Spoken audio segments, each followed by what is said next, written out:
The Professor of Crystal. Welcome to the second episode of Ask the Professor, presented by Create Your Style with Swarovski Elements. When you're working with Swarovski Elements, it's really easy to embellish items like these. I'd like to take the opportunity today to introduce Kelly DeFries, better known as the Crystal Ninja. Kelly, welcome. Hi, thank you. Kelly, would you like to tell us today how that you accomplished these designs? Yes, it's quite easy with all the options of Swarovski Elements to create your style. Wow, Kelly, this is really a cool idea what you did with this cell phone case. Do you mind telling me what product group that you used? I enjoy using the Swarovski Elements flat back crystals. They come in hundreds of colors and coatings. Kelly and I have organized all the materials needed for this gluing demonstration. Part of this demonstration will be about preparing the work surface. It's very important to make sure that you have a clean surface before you start your gluing. Kelly, would you like to demonstrate some of the products you have for cleaning? Yes, today I brought simple alcohol swabs, acetone, or larger alcohol swabs for those larger areas that you might be working on.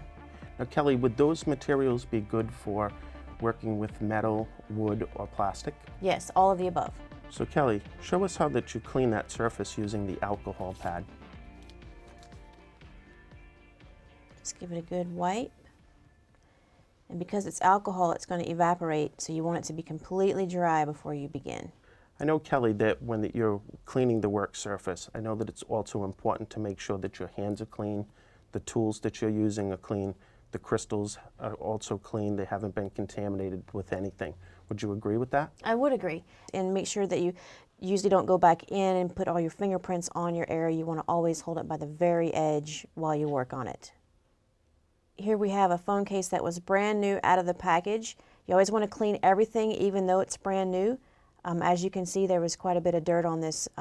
Everything has been hand packaged at some point, so many people have touched it, or the machines that helped create it might have mold release on it, so you always want to clean it and check and even clean it again. So Kelly, now you're going to need to describe to us how you go about designing a piece like this. Well, you can start with many ways depending on what item you're working with. You can use a regular number 2 pencil, mechanical pencil, a variety of markers. Just depends on if you're working with plastics, metals, glass, or wood. So you'll have many different types of markers and paints, and it helps to make your design much sharper when you use the paints and plan out your design first.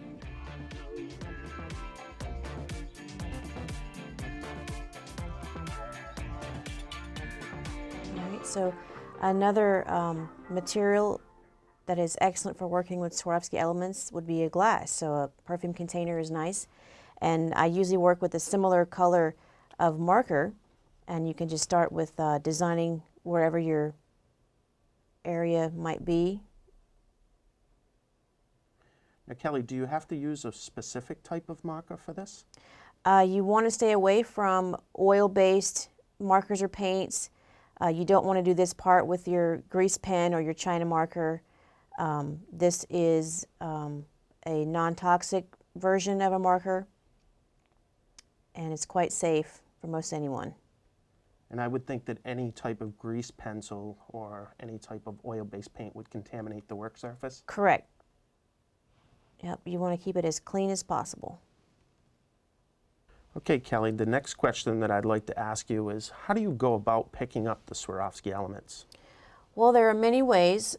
Number one, you don't want to use your finger. That usually is not effective, and then you get oil on your stones.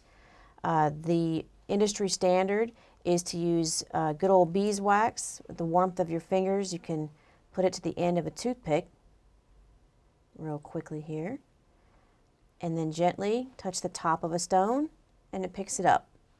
Another way is to use tweezers. It's sometimes more difficult to pick up and move around. Sometimes it can pop across the room, or they can be too sharp and then scratch your stones, so you never want to damage your crystals. Another way is a tool that we have developed, the Crystal Katana, and it's using a premium style wax. It leaves little to no residue. You touch the top of your stone, and then you place it onto your item, and then with the other end, you can press it down to securely make sure it's adhered. That's really a cool tool. Okay, I guess the next thing that we need to talk about is the glues or adhesives that we're going to work with when we're using the Swarovski elements. Kelly, if you can describe some of these glues that are here and what your favorite glue to use. Yes, we have two-part epoxy. It's found in most craft stores. It comes in a variety of minutes, 5-minute, 10-minute, 30-minute. It's quite smelly, a little bit difficult to work with, and it dries fairly fast. So you want to use this for your smaller projects, a white craft glue. But my most favorite glue to work with is the two-part epoxy made by Swarovski. It's the CG500.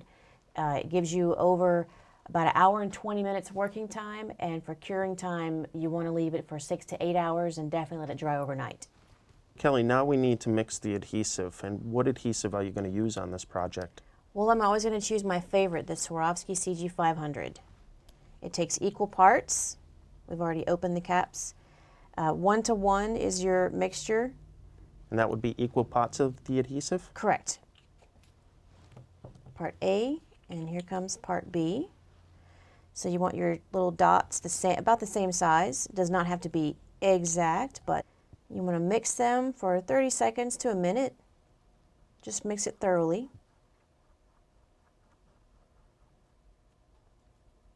Now, Kelly, are you picking up any odors from this adhesive?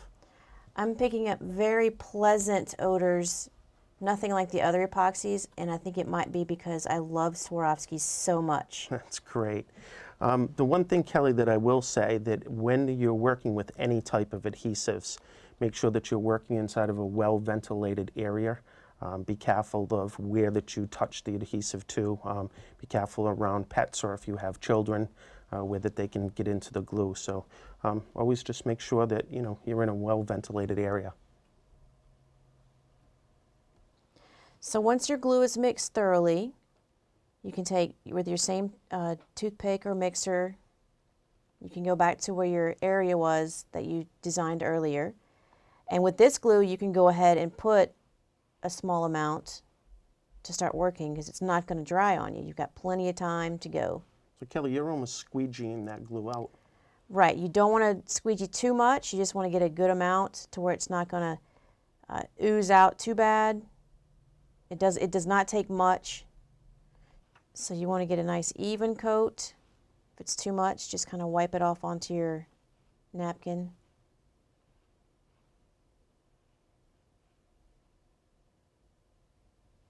And that'll get us started. Perfect. So now the next step for you would be? So your next step is let's start applying some stones. You can start with grabbing the wax end of your crystal katana, gently touch the top of a stone, guide it to where you want to place it in your glue, and then you can press down to make sure it's connecting with the glue. And step and repeat over and over. Give it a good press, make sure it's in place.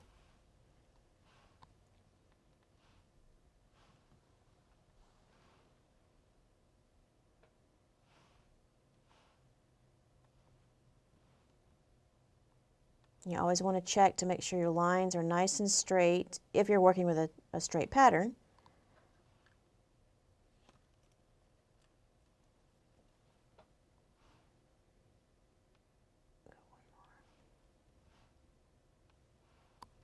Always give it a nice push. Also with the two-part epoxy, you'll notice that the crystals may slide a bit. You'll have to just keep correcting their position.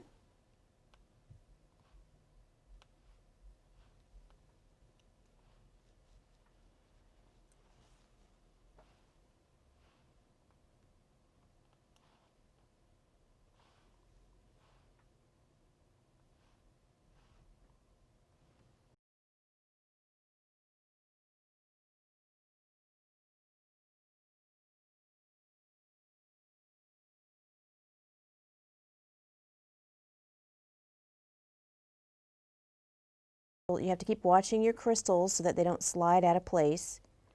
With this epoxy, it's going to stay quite wet for a while. Keep setting them. And it looks pretty straight. Always check your lines from all angles if you're going for a straight look.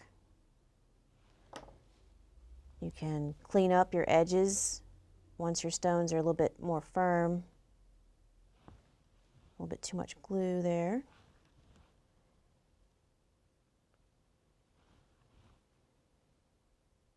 And then you can also come in with your alcohol pads later to clean up these edges.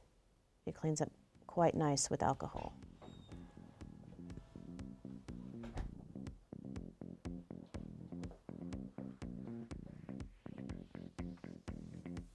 And there you have it.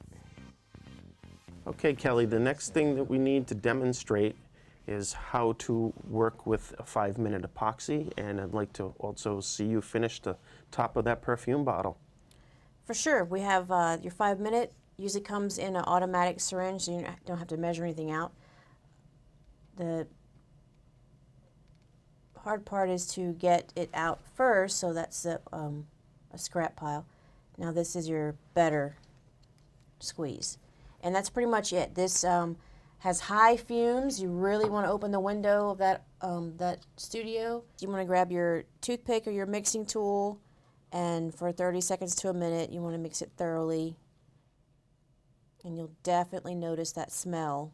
It's quite strong, but it's for something very quick. So. And Kelly, you're going to be putting a drop of adhesive down. Correct. We have a little different process by using a syringe. You want to have your syringes ready. You can get these at most hobby craft stores, hardware stores. And the way I get the glue into the syringe is just really quickly with your toothpick and scrape the sides. And this is plenty for what we're going to be working with today. You want to always hold it vertical, get all your air out as best you can. And then you want to pick a needle tip according to how thick your glue is. Ours is medium, so I like to use this yellow gauge needle. And also the gauge of the needle would depend on the size of the crystals that you're working with. Correct. Yeah, the smaller the better, but if your glue is too thick, it won't pass through the smaller needles, so you really have to practice and figure out which needle tip for which glue, because there's so many different combinations you can work with, and it'll be pretty quick. So you always want to hold your syringe like you mean it. Hold it in your fist and use your thumb to disperse the glue. You can practice on your side paper and see how that comes out. You let off your pressure of your thumb and it should usually stop coming out. So you get nice even dots of glue. So just by adding a few dots of glue onto your design that you've predetermined,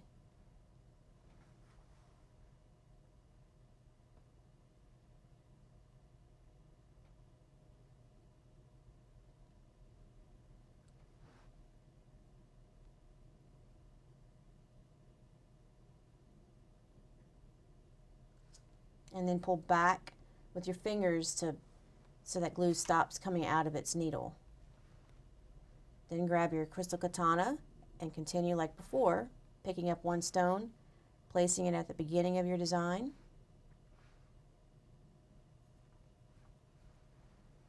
Make sure it connects with the glue and the medium you're working on.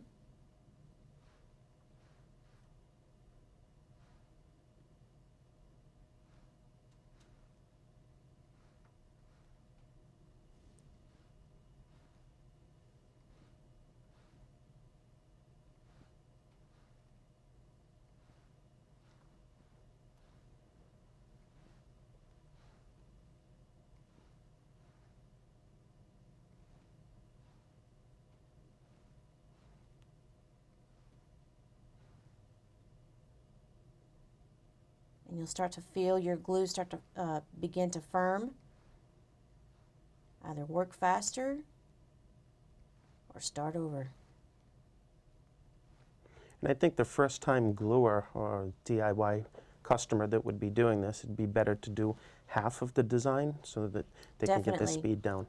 Definitely, or just completely practice on your scrap piece of paper. You make it look so easy. Thank you. Lots of practice, lots and lots of practice. Don't get frustrated, just keep going. Make sure all these are cured.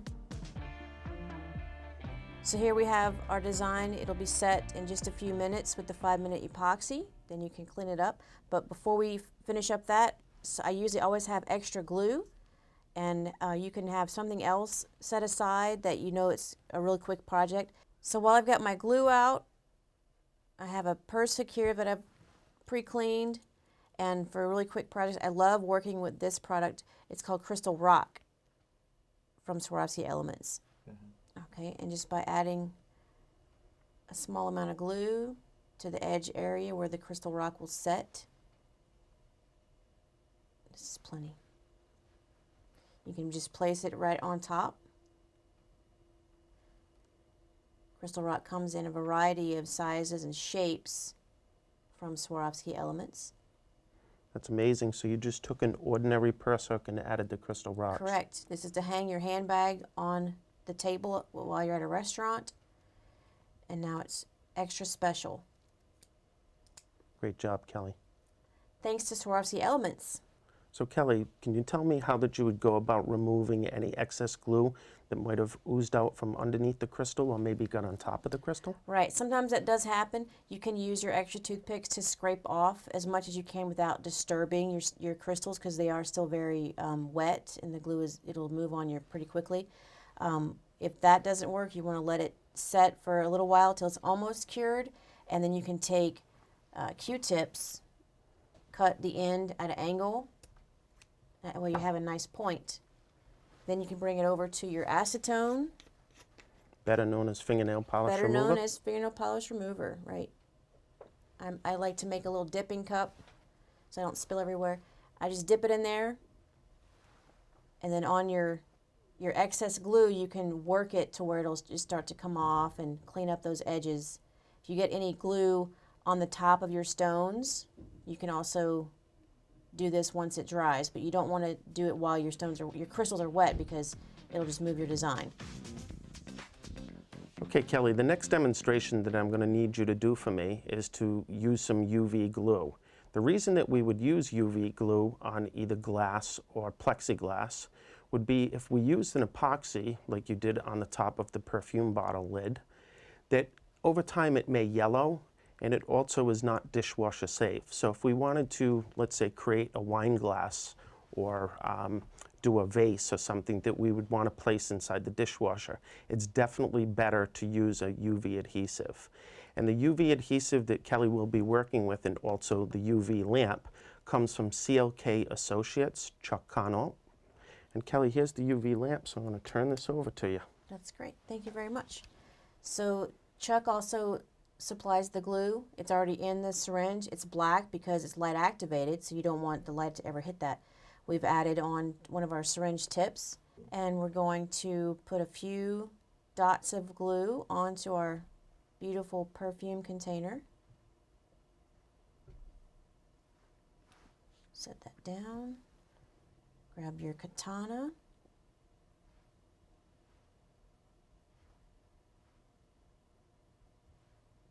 Place your stones.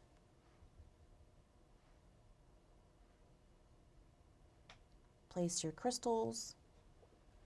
And now with your UV light, I like to shine it from below. And Kelly, you're putting your hand over the top to reflect some of the UV lamp? Right, that's correct. And then if they had a little bit of the adhesive come out of the edges.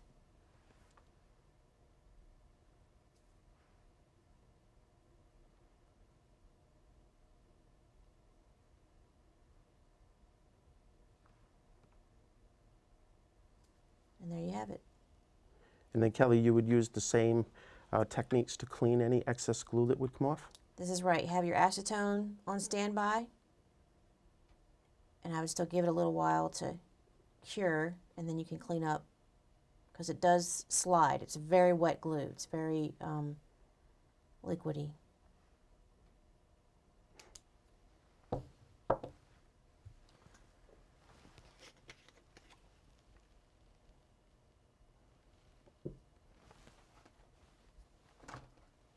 Trusty scissors, the old Q-tip.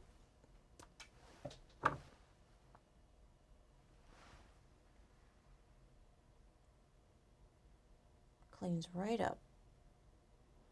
That acetone really works well. And by using this adhesive, it's now dishwasher safe, or you can hand wash it. Right. Kelly, I also want you to know that when you're working with UV adhesive in a small handheld device like this lamp, that it won't go through colored glass, or it won't go through a colored plexiglass. If we were going to do some type of application, you may need a very strong, intensive lamp for that. Yes, this is a wonderful project for, let's say, bridal champagne flutes or other types of glass, but you wouldn't want to put it on the darker champagne bottle, so it's kind of a combination you have to work with. And there we have it. It looks great. So we've gone over a few applications today on gluing, and I'd like to take this opportunity to thank Kelly DeFries, the Crystal Ninja. Thank you for having me. Kelly, thank you so much for coming on the second episode of Ask the Professor. But Kelly, before I let you go, would you please give us a little bit more information on what products you have here in front of us and some of the products that you've used? Certainly. Well, I do concentrate in pretty much just the flat back Swarovski elements. This is my personal iPad case, and it's covered with lots of clear stones, and they're in many, many different shapes. There's butterflies and wings and triangles and stars that are all blended in. Here we have a special design for one of our clients. She sent in her Christian Louboutin boots for a cherry blossom sakura design with even the special butterfly Swarovski elements that are flat back as well. The license plate frame is using two-part epoxy. It goes through any car wash and snow conditions or heat. It's good for many, many years. Thank you, Kelly, so much. Thank you. I hope you enjoyed our second episode of Ask the Professor. We look forward to bringing you new episodes featuring fun, creative, and easy ways to use Swarovski elements. Remember to visit our website at www.createyourstyle.com, and please share your designs on our Facebook fan page and follow us on Pinterest. We also welcome your postings, comments, and questions. Again, I'm Nick Regine, the Professor of Crystal, answering all your crystal application questions.